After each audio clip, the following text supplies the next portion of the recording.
Farik dari kelas 11 IPA 4. Selamat datang di channel saya. Beberapa hari yang lalu, saya ditugasi oleh guru bahasa Indonesia saya untuk meresensi sebuah buku non-fiksi atau fiksi. Jadi, video kali ini adalah saya akan meresensi sebuah novel berjudul Dilan. Dia adalah Dilanku tahun 1990. Sebelum saya meresensi novel Dilan ini, saya ingin kembali mengulas sedikit apa itu resensi novel. Resensi novel adalah sebuah karangan yang berisi komentar maupun pembahasan tentang kualitas, kelebihan, serta kelemahan novel tersebut. Biasanya dikomentari dalam sebuah novel adalah kualitas isi, penggunaan bahasa, struktur penyajian, serta manfaat novel tersebut bagi pembaca. Resensi novel juga harus mengungkapkan identitas novel yang terdiri dari judul novel, nama pengarang, pokok isi novel, keunggulan novel, kelemahan novel, serta saran-saran untuk novel tersebut. Oke, kita langsung saja. Kali ini saya akan meresensi sebuah novel yang berjudul Dilan. Dia adalah Dilanku tahun 1990. Saya akan menjelaskan dari identitas novel. Jadi, judul novelnya adalah Dilan. Dia adalah Dilanku tahun 1990. Nama pengarangnya adalah Pidi Baik. Terbitnya adalah PT Mizan Pustaka. Dengan jumlah halamannya adalah 330 halaman dengan ketebalan buku 20,5 cm. Buku ini atau novel ini diterbitkan pada tahun 2015. Kedua adalah bagian pendahuluan. Dilan, dia adalah Dilanku tahun 1990 adalah novel ke-9 dari penulis yang bernama Pidi Baik, seorang pria yang multi talenta yang lahir di Bandung pada 8 Agustus 1972. Baik adalah seorang seniman yang mempunyai banyak kelebihan.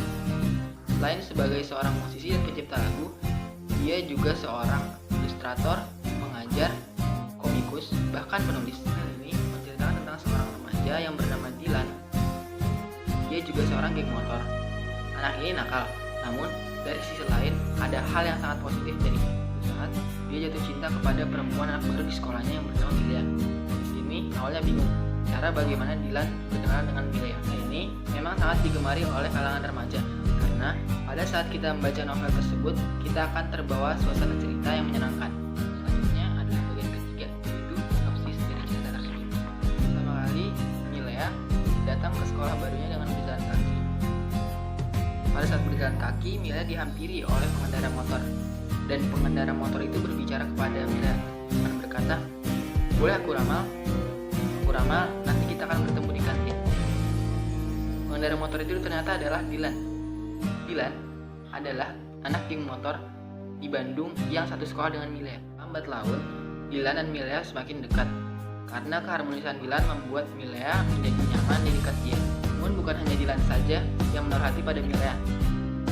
Ada banyak, salah satunya adalah Nandan, ketua kelas Milea. Dan ternyata Milea sudah memiliki kasih di Jakarta bernama Benny. Seiring berjalannya waktu, Milea dan Dilan pun semakin dekat. Di dalam masa pendekatan itu, Anhar selaku teman segeng motornya Dilan merasa bahwa sikap Dilan berubah semenjak dekat dengan Milea. Saat Milea sedang mencari Dilan di warung BM, ternyata tidak ada Dilan di sana. Hanya ada Anhar dan teman-temannya Dilan yang sedang pulang sekolah. Anhar yang emosi melihat kedatangan Milea di warung BM, akhirnya menyindir Milea karena kedekatannya dengan Dilan membuat Dilan merasa jauh dari teman-temannya dan selalu menomorsatukan Milea daripada teman-temannya.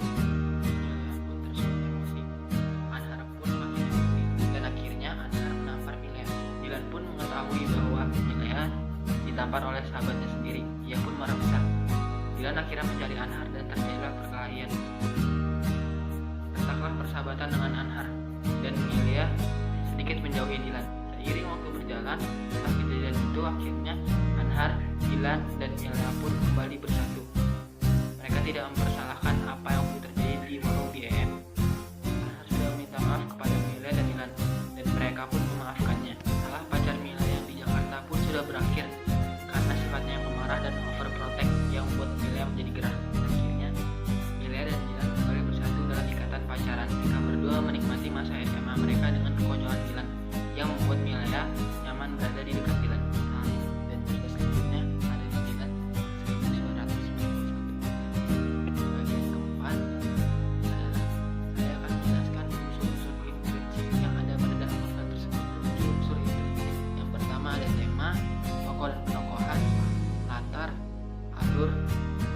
pandang, gaya bahasa, dan amanat. Yang pertama adalah tema. Tema dari novel Dilan, dia adalah Dilanku tahun 1990, adalah tentang percintaan, pendidikan, dan persahabatan. Tokoh di novel ini agak banyak, tapi saya akan menjelaskan hanya 11 tokoh. Tokoh dan pentokohan dari novel Dilan ini adalah yang pertama ada Milea. Milea punya sosok yang cantik, pintar, baik hati, sopan, dan penyayang. Kedua ada Dilan yang punya sosok humoris, setia kawan, perhatian, dan penyayang. Yang ketiga ada Benny, yaitu mantan dari Milea. Dia memiliki sosok yang manja, overprotect, dan marah. Yang keempat ada Lucy, dia adalah sosok yang baik hati dan penyayang. Lima ada Pak Sulinto, dia adalah sosok yang sangat keras dan tidak dapat menahan emosi. Enam ada Melanda, dia memiliki sosok manja dan manja dari Martin. Tujuh ada Arhan, dia memiliki sosok yang baik hati, dia kawan, dan mudah marah. Terdapat ada Yuda atau yang lebih besar, dia adalah sosok yang penyayang dan baik hati. Sembilan ada BM, yaitu penjaga warung. Dia memiliki sosok yang ramah dan baik hati. 10 ada Ibu Milea, dia mempunyai sosok yang penyayang dan baik hati. Dan yang terakhir ada Pian, teman Dilan. Dia mempunyai sosok yang perhatian, baik hati, dan setia kawan. Yang ketiga ada latar. Latar dibagi menjadi tiga, yaitu latar waktu, latar tempat, dan latar suasana. Pertama ada latar tempat. Latar tempat novel tersebut adalah sekolah, dua ruko UM, di rumah Milea, di rumah Bunda, di Jakarta, dan di Bandung. Kedua ada latar waktu. Latar waktu di novel Dilan ini adalah di pagi hari, di siang hari, di sore hari, dan di malam hari. Yang ketiga ada latar suasana.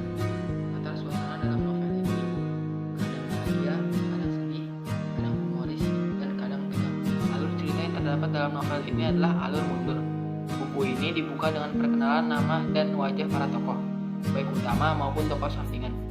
Pada bab awal, Milea akan memperkenalkan segala sesuatu tentang dirinya, kisah cinta, dan keluarganya. Pada bab kedua, Milea akan menceritakan tentang perjalanan cintanya bersama Dilan pada tahun 1990. Kisah cinta ini yang sangat romantis dengan segala keindahannya dan kesederhanaannya. Kelima ada sudut pandang. Sudut pandang dari novel tersebut adalah Milea pelaku utama atau tokoh utama karena menggunakan kata ganti aku sebagai tokoh utama cerita. Yang keenam adalah gaya bahasa.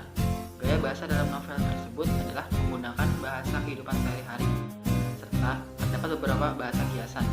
Bahasa yang digunakan dalam novel ini sangat mudah dimengerti oleh orang awam. Dalam novel ini juga terdapat beberapa norma, norma agama, norma susila, norma kesopanan, dan norma adat istiadat. Yang terakhir adalah amanat. Amanat pada novel ini yaitu mengajarkan bahwa kesederhanaan merupakan dasar kebahagiaan bagi manusia. Selain itu, bersikap baiklah pada perempuan karena memang sudah kodrat sebagai laki-laki menyentuh hak seorang perempuan, dan alam novel ini mengajarkan bahwa segala sesuatu yang berasal dari niat pada akhirnya akan berhasil dengan keinginan kita. Bagian yang kelima adalah isi resensi. Kekurangan dari novel tersebut adalah yang pertama, beberapa humor terasa garing dan terkesan seperti dipaksakan. Yang kedua, terlalu menonjolkan karakter Dilan dan lebih banyak bercerita tentang Dilannya saja, sehingga peran Milea dalam novel tersebut seperti terabaikan. Yang ketiga, adanya beberapa kalimat yang terdengar aneh seperti percakapan yang tidak nyambung, barangkali pengaruh latar waktu tahun 1990. Kelebihan dari novel ini adalah yang pertama, di novel ini banyak sekali tokoh pendampingnya. Yang paling menarik ada ilustrasi para tokoh di halaman depan. Kedua, isi novel kebanyakan adalah cerita tentang percakapan. Hal ini memudahkan pembaca yang tidak terlalu menyukai permainan kata yang terkesan terbelit-belit. Yang ketiga adalah bahasa penulis santai dan mengundang tawa. Selanjutnya, novel ini mengajarkan bagaimana cara menjaga pasangan kita. Dan yang terakhir adalah cerita novel ini begitu santai dan ringan sehingga disukai para pembaca. Bagian keenam adalah bagian kesimpulan. Kesimpulan saya terhadap novel tersebut adalah novel ini mengangkat kisah percintaan remaja SMA. Di dalam novel ini menceritakan bagaimana caranya hubungan agar langgeng dan saling terbuka sesama pasangan. Bagian yang terakhir adalah rekomendasi atau saran. Cerita pendek ini sangat direkomendasikan untuk kalangan remaja karena kisah ini terjadi pada saat remaja dan kisah yang tidak akan terlupakan nanti di masa depan. Demikian penjelasan dari saya. Jangan lupa like, comment, and subscribe. Apabila ada tutur kata yang tidak berkenan, mohon dimaafkan karena kesempurnaan hanyalah milik Tuhan semata. Saya pamit undur diri. Wabillahi taufiq wal hidayah. Wassalamualaikum warahmatullahi wabarakatuh.